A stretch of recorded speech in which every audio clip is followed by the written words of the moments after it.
Bir daha salam Vəfa xanım. Salam Ayten xanım, xoş gördük. Xoş gördük sizi də. Necəsiz? Sağ olun, yaxşı olasınız. Sizi görməyimizə çox şadıq. Təşəkkür edirəm, qarşılıqlıdır. Hı hı. Buradayım, yəni hər şey qaydasındadır. Tamam, Qoşulacağım. Gəlsin. tamam.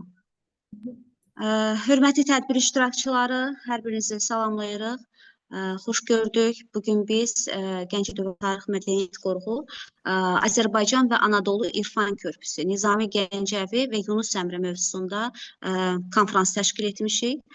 Tədbirə başlamadan öncə istərdim ki, 11 noyabr tarixində Azərbaycan-Gürcüstan sərhəddində baş vermiş təyyarə qəzası nəticəsində şəhid olan türk qardaşlarımıza Allahdan rəhmət diləyək və bir daha türk dünyasına bu cür acıların yaşatmaması üçün dua edək, başımız sağ olsun deyək. Bugün biz iki böyük mütəfəkkirin, Azərbaycan ədəbiyyatının dahisi Nizami Gəncəvi və Anadolu sufizminin nurlu siması olan Yunus Əmrənin irfani düşüncələri ətrafında bir araya gəlmişik. Hər iki şəxsiyyət mənəvi dünyaları və bəşəri idealları ilə əsrləri aşaraq xalqlarımız arasında Gəncəvi əgər ədalət, elm, kamillik ideallarını poetik dildə ifadə edərək insanı mənəvi yetkinlik zirvəsinə çağırırsa, Yunus Əmrə də öz növbəsində dərin mənalı misraları ilə insanı məhəbbətə, səbrə və Tanrı yoluna səsləyirdi. Bu iki müdrik şəxsiyyət fikirlərində insan, mərhəmət və Tanrı sevgisi anlayışları ortaq bir məxrəcə gəlir. Məhz buna görə də Nizami Yunus Əmrə irsinin öyrənilməsi yalnız ədəbi xalqımızın mənəvi yaddaşının, ortaq türk mədəniyyətinin qorunması baxımından da mühüm bir əhəmiyyət kəsb edir. Və bu tədbir ortaq irfan dəyərlərimizin də gənc nəslə çatdırılmasına xidmət göstərir. Yəni bu məqsədlə təşkil olunub və ümid edirik ki, bugün dəyərli məruzəçilərimizdən dinləyəcəyimiz fikirlər bu möhtəşəm irsi yeni baxış bucağından dəyərləndirməyə də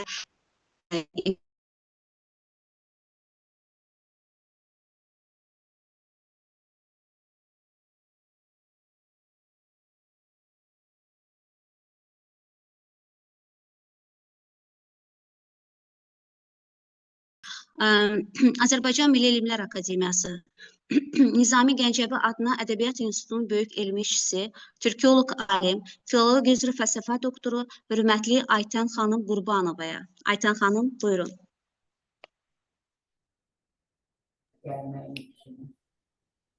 Salam, hər vaxtınız xeyir olsun. Elə istərdim ki, konfransda çıxışımı məhz bugün haqqında danışacağımız Yunus Emrə və Nizaminin sözləri ilə başlayım. Necə deyirdi Yunus Emrə? Deyirdi ki, Bir də dünyaya gələnlər gedər, aha. hərgiz gəlməz, yola gedər. Bizim halimizdən xəbər soranlara səlam olsun. Miskin Yunus söylər sözün. Yaş doldurmuş iki gözü. Bizi bilməyən nə bilsin? Bilənlərə səlam olsun. Dahi Nizami nə deyirdi? Nizami deyirdi ki, məndən söyləməkdir, səndən eşitmək. Bir insan əli boş gəzməsin gərək. Qüvvət elmdədir. Başqa cür heç kəsə üstünlük eləyə bilməz. Hər uca rütbədən biliniz fəqət, alimin rütbəsi ucadır əlbət. Burada toplaşan bütün elm adamlarına, bütün ziyalılara, bütün insanlara Azərbaycan paytaxtı Bakıdan salam olsun. Hər birinizi xoş gördük və çox lazımlı, gərəkli bir mövzu ətrafında burada toplaşmışıq, müzakirə aparacağıq. Mən də nə məmnunam ki, mənə də nə xoş ki, bugünkü həmin bu konfransın ilk çıxış sözü də məhz məndədir. Bunun üçün təşəkkür edirəm bütün təşkilatçılara və Vəfa xanım sizə şəxsən. Bugünkü mövzu həqiqətən müasir türk dünyası üçün, nəinki bizim üçün, Azərbaycan üçün, Türkiyə üçün e, qlobaldır. Yəni ümumilikdə götürsək bütün türk dünyası üçün qlobal bir mövzudur. Çünki bu yaxın bir keçmişdə belə deyək, bir konfransda çıxış elədim mən və həmin konfransda da mövzum məhz bu mövzuda idi. Ortaq türk dəyərlərinin ümumtürk kontekstində tanıdılması məsələsini. Və nə təəssüf ki, bu zaman apardığım araşdırma məni o türk qardaşlarımızın sözü ilə desək xəyal qırıqlığına uğratdı. Çünki həqiqətən hal-hazırki dövrdə bu texnologiyanın bu dərəcədə inkişaf elədiyi bir dövrdə biz bəzən ortaq belə deyək də o klassik dəyərlərimizi müasir türk kontekstində, ümumtürk müstəvisində çox zəif təbliğatını görürük və maraqlı məqam bu idi ki, bu yaxınlarda apardığım araşdırma zamanı mən indi zəhmət olmasa ekran paylaşımı üçün mənə icazə verilsin. Yəni türk toplumu dedikdə, türk arealı dedikdə bu sadəcə Azərbaycan və yaxud Türkiyə Cümhuriyyəti, Özbəkistan, təbii ki, Qazaxıstan, Qırğızıstanla qısıtlanmır. Əslində türk toplumu dedikdə çox böyük bir coğrafiya nəzərdə tutulur. Bir dəqiqə, mən ekran paylaşımı eləmək istəyirəm ki, onun üzərinə... Buyurun Ayşən xanım. Yəqin ki, orqanizator icazə veribdir. Bir saniyə. Yəni, dediyim kimi, çox geniş bir coğrafi areal üzərindən haqqında danışırıq daha doğrusu və həmin bu ərazilərdə, türk toplumlarında Anadolu türklərinin və yaxud Azərbaycan türklərinin, Özbək türklərinin məşhur dahi klassiklərinin tanıdılması bizim üçün həqiqətən də çox vacib, çox belə deyək də önəmli məqamlardan biridir. Bu yaxınlarda apardığım araşdırma zamanı məlum oldu ki, Başqırdistanda Vəfa xanım, ekran görüntüsü var indi hal-hazırda. Bəli, alınır. Yəqin ki, indi görsənəcək Aytan xanım. Bəli, görünür. Aha.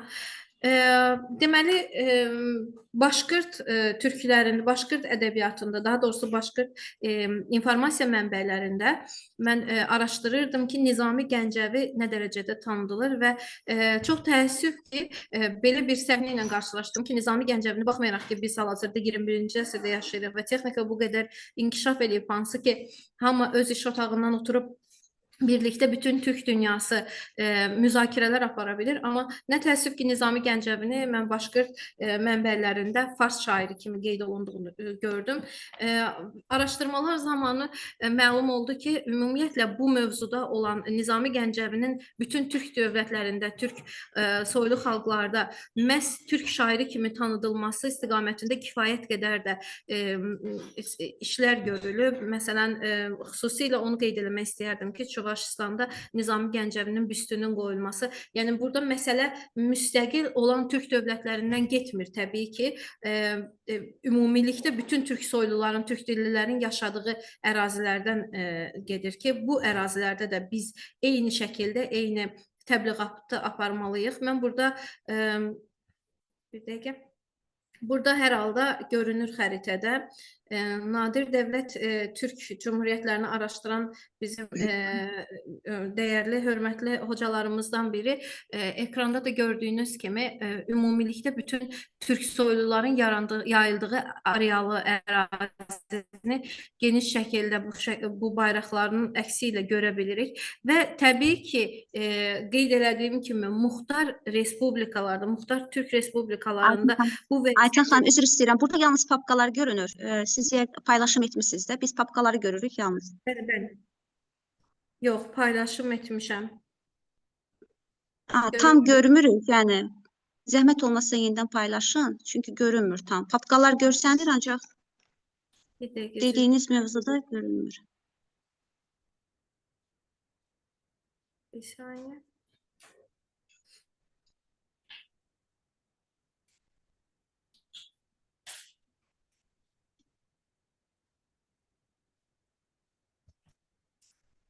İndi necə Vəfa xanım? Açılır Aytan xanım, açılsın. Aha, indi görmək mümkündür. Bəli, buyurun, davam edin. Yəni bu ərazi olaraq göstərilən bu xəritədən də göründüyü kimi türk xalqları, türk soylu dövlətlər və ya türk dilli dövlətlər dedikdə bu sadəcə müstəqilliyini əldə eləmiş Türkiyə, Azərbaycan, Özbəkistan, Qırğızıstan, Qazaxıstan və yaxud Türkmənistan nəzərdə tutulmur. Gördüyümüz kimi bu ərazilərdə də bir ucu Sibirdən Şimal Buzlu Okean sahillərindən tutmuş, bir ucu Hind okeanına qədər çox geniş bir arealı əhatə edən bir topluluqdan, bir xalqdan, bir ulus nəzərdə tutulur ki, biz artıq belə deyək də kifayət qədər müstəqil dövlətlər olaraq başda təbii ki, ölkələrimizin, dövlətlərimizin rəhbərləri, prezidentlər olmaqla kifayət qədər müəyyən o işlər görülüb. Amma bugünkü gün bizim bugünkü gün Azərbaycanda hansı türk toplumlarının Türk qədər belə deyək də Yunus Emre bu baxımdan daha şanslıdır. Çünki bütün əsərləri kifayət qədər açıq şəkildə türk dilindədir. Amma ideya baxımından baxsaq təbii ki, bu iki sənətkarın, dahi sənətkarın hər ikisinin ideyasının nə dərəcədə paralel, nə dərəcədə belə deyək də eyni motivli, eyni istiqamətli olduğunun da şahidi olaraq.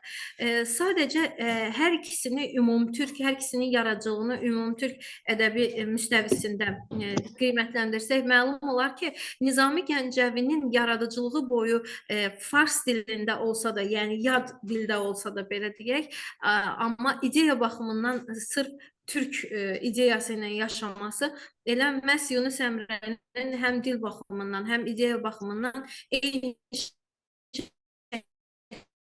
şəkildə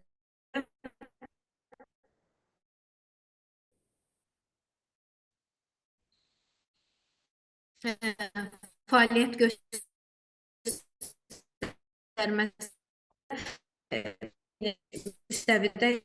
Ancaq türk toplumu dedikdə hansı ki, biz bugünkü gün Yunus Emre'nin və yaxud Nizami Gəncəvinin hər ikisi məsələsini ortaya gətir, yəni